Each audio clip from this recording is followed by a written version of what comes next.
Hey, so in the last video I talked about using the pentatonic scale and blue notes and some basic soloing strategies and some things to kind of get you on your way to hopefully being able to solo to your desired ability, I guess.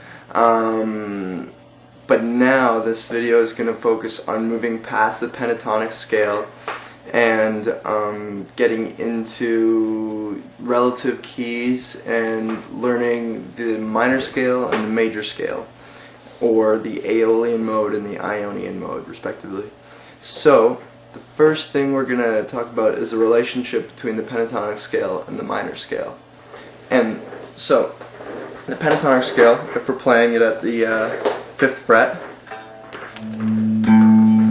it is played here.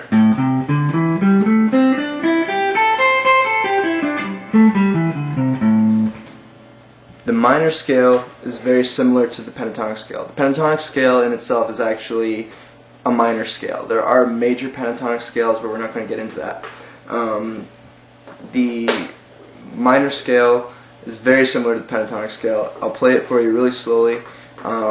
It's just more melodic. It has more options, basically melodically, mostly more than the pentatonic scale. So in my opinion, it is a whole lot more useful, but the pentatonic scale is easier to remember and everything. But my advice would be to definitely learn the minor scale and get a pretty good handle on it. So I'll play it for you really slowly at the 5th fret in A minor.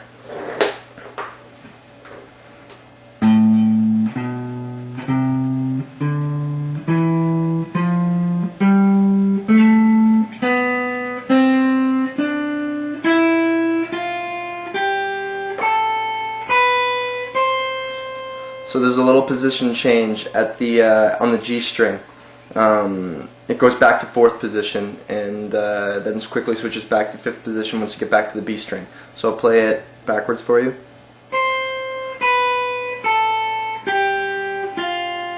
So we're still in 5th position now. Now we're switching to 4th position.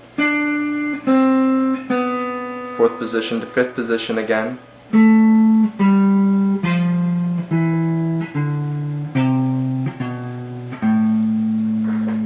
Okay, so the characteristics of the minor scale, or the minor of just minor anything in general, minor chords or minor scales, is that it has very somber, sad, dark kind of sound to it, or emotional sensibility, I guess. And so that's kind of what you want to listen for. That's how you can tell if things are in the minor scale. So that said, we also want to learn the major scale, because we want to use the idea of this video. I want you to be able to blend both scales together. So the major scale, actually first I want to talk about relative keys. Relative keys, every minor scale or chord or whatever has a relative major scale or chord, every single one. So anytime you're playing a minor scale, you can also use a major scale, but it's going to be in a different position. And the rule for that is, if you're in the minor scale, or a minor position, A minor, let's say, at the 5th fret, if you move 3 semitones up, 1, 2, 3, to C, and play a major chord, that is A minor's relative major. So C major is A minor's relative major. Or if you're at the 5th fret and playing a minor chord, you can move to the 8th fret and play a major chord, and they work together. They sound really good. Other examples of this are F sharp minor, 3 semitones up, 2, 3, to A major at the 5th fret, and you can play a major chord. 2 will sound good. Another example is D flat minor and E major, or E minor and G major. And all these scales, or sorry, all these chords are 3 semitones apart, or 3 frets apart, however you want to think about it. And so this is going to work the exact same for the two scales. And so we should be able to play the minor scale and the major scale together, not from the same root position, but in two different positions on the guitar, 3 semitones apart. So, if we're playing the minor scale at the 5th fret,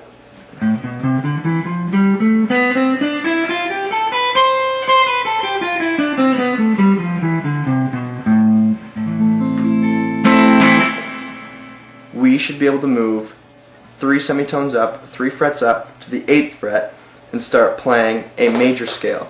The major scale that I'm about to show you is, in my opinion, the more practical one. There's the classical major scale, which I'll quickly play.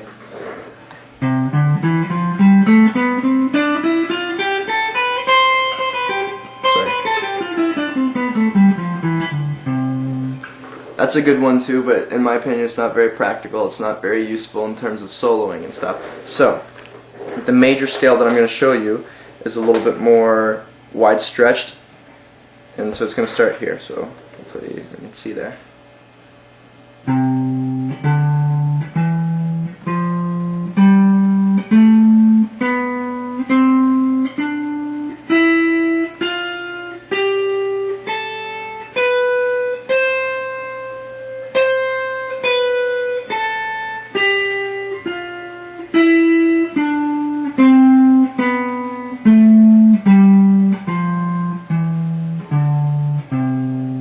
So it's really wide stretched, and every single string has 3 notes across it, and it shifts a couple times moving across. It's more of a linear scale as opposed to a boxed scale, whereas the first example of a major scale was more of a boxed scale. Excuse me.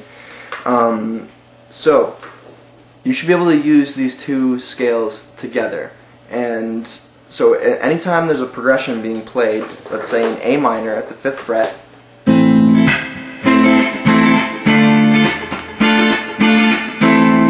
minor progression, you should be able to play the root minor scale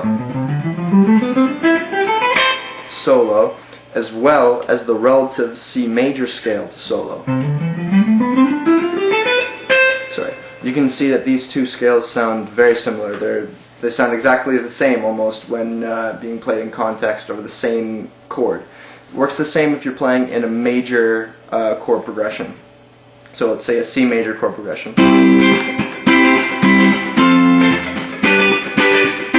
You can play the major scale and the minor scale. You can bridge these two scales together using a position at the 8th fret. I'll play it here. This is a position that is in between the two scales.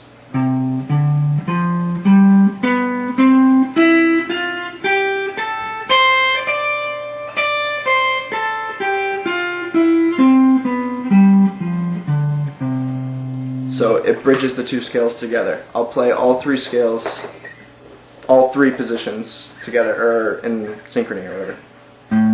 This is the minor scale, the bridge position,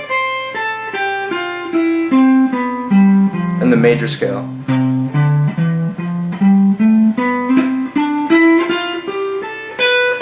So now your soloing span goes across from the 5th fret to the 13th fret, so that's 9 frets, and that should really expand your soloing capabilities. Also, an important thing to remember is that the minor scale is the Aeolian mode, and the major scale is the Ionian mode, and these, in my opinion, are the 2 most important modes of the 7.